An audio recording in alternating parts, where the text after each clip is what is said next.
Hey, welcome back to the Gilbertson Aero Factory. Today is January 1st, 2026. It's about 1:30 in the afternoon. I got a couple of hours out here before I need to take off.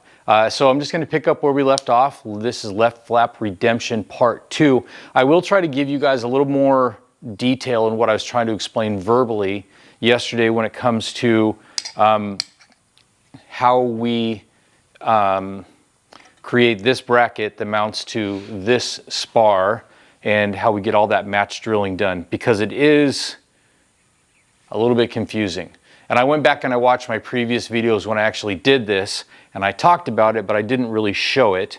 So I'll try to show it a little bit better this time, and also explain what I mean when I say that it's very difficult to locate where the holes should begin. You need a starting point.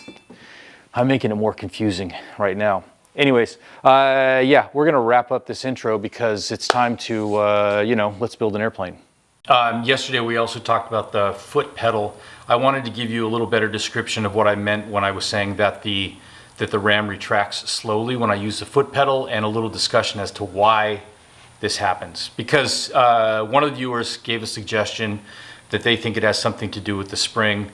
I don't think that's actually it. I've done a fair amount of research on it, but here's just a quick demo. So this is the squeezer operating normally, close, and it quickly releases because it exhausts entirely from the trigger itself. And you can hear when it releases that it exhausts loudly. It's unrestricted. The foot pedal has this little brass muffler right here, so it exhausts through that, which means that when you're operating from the foot pedal, you keep the trigger depressed on here, and when you depress the foot pedal, the air comes to the cylinder, it actuates the cylinder. When you leave the pedal, the pressure is no longer applied, and it should exhaust, and it does, but it has to exhaust all the way back down through the 10-foot Cleveland lightweight airline, and then through the 3-foot lead, and then into this, and then this very restrictive muffler, which keeps it nice and quiet, but also causes it to go very slowly. I'll demonstrate that. So now the foot pedal is in the system, and so if I depress the trigger, nothing happens. But if I depress the trigger and push the foot pedal, it actuates. When I release the foot pedal, you can hear it very slowly exhausting, and the ram retracts very slowly. So I'll do it again here more closely where you can see it.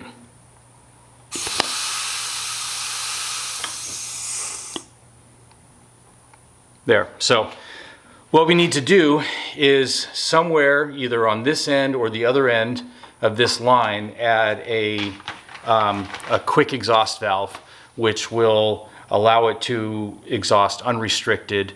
We're probably going to have to do it at the other end of the line where it comes off of the lead from the foot pedal, just because of these fittings right here are kind of hard to find, that Cleveland uses. They're like micro. They're NPT thread-in fittings, but these are much smaller than the standard size. So anyways, that should be here in the next couple days. I'll show you it when it happens, and we'll see how it goes. This is the forward spar of the left flap. This is the inboard rib of the left flap. And with these two pieces of aluminum here, we create a bracket that wraps around and ties this stuff together very tightly. The problem is that when I said there was a problem in locating the holes, this needs to mount right here. We need to use these 3 holes in the spar to match drill this, but we don't have anything for reference necessarily, other than just holding it flush against the edge, clamping it down, and then drilling from the back side of the spar to match drill it.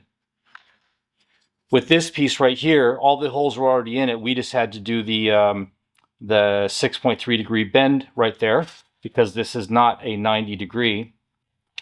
There is one common hole here, which is this last one, which matches this tooling hole, and that will ultimately be upsized to a 1/4 inch to hold the bolt. And then these holes will be match drilled into this piece right here. All of these holes will be match drilled into the end rib. So do we begin by clecoing the tooling hole right here, match drilling all of these, and then doing this, getting this piece mounted in, and then finally match drilling the back of this? Or do we start here, get this flush to the end of the spar, match drill these 3 holes, cleco it to the spar, and then work the other way around? I think that's what I did last time. We'll see.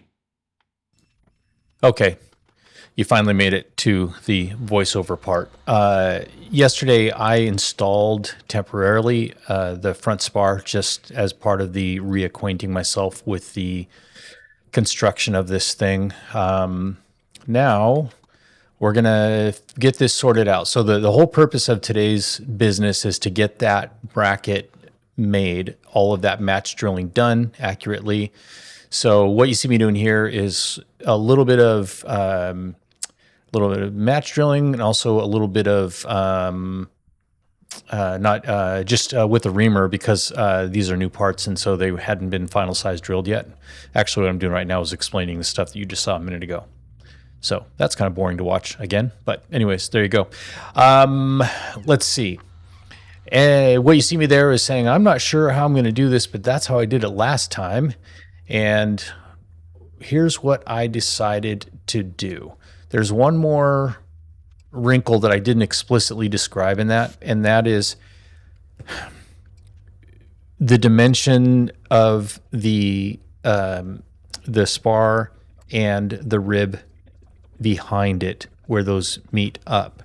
In other words, one possibility is those 2 brackets, mating those up flush to each other, the top edge of them, and then match drilling the long flat-ish black bracket to the angle bracket. But you may be wrong there. That dimension may be incorrect, because you have to account for there's more than just the spar there. There's the rib behind it. I'm not explaining it very well, but here's what I'll explain to you. Here's what I did. And you see me doing it right here. I went ahead and clecoed that end rib to the spar from the backside, so that I could get them installed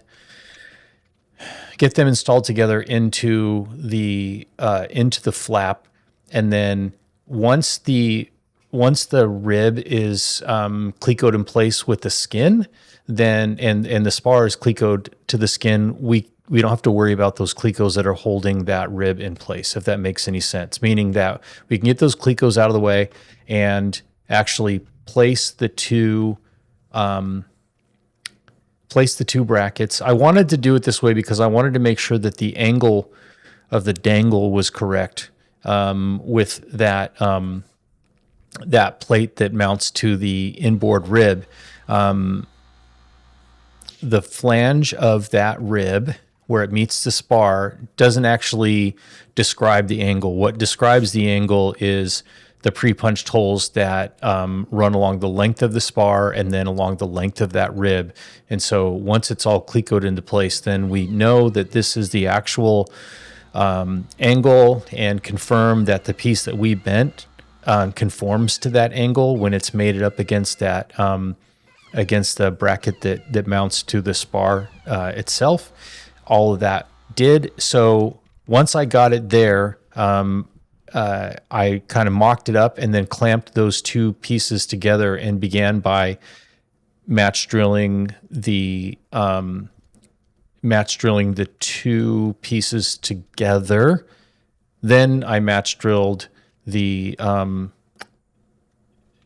part of it that mounts to the spar. I match drilled all of those holes, took it apart. Then I could go to the back of it and match drill the the 3 holes that connect the sandwich of the rib flange, spar, and the bracket. And then finally match drilled all of the holes in the side of the, or rather the end rib to the long bracket. So I think I actually just made it more confusing all over again, but here you'll see the kind of finished product once everything is put together and all right holes are in all the right places and all the correct angles are bent in the right places. And that's it right there. So that is done-ish and ready to be mounted. There's one more thing that needs to be done with this bit of business, and that is the hole that I said that needs to be upsized to 1/4 inch. There's going to be a nut plate that's mounted on the inside of that rib, and I'm going to swing out to Tim's tomorrow and borrow his little nut plate jig thingy, because I did it before. I've done many nut plates without it, but I think it would be easier with it, so why not? See ya next time.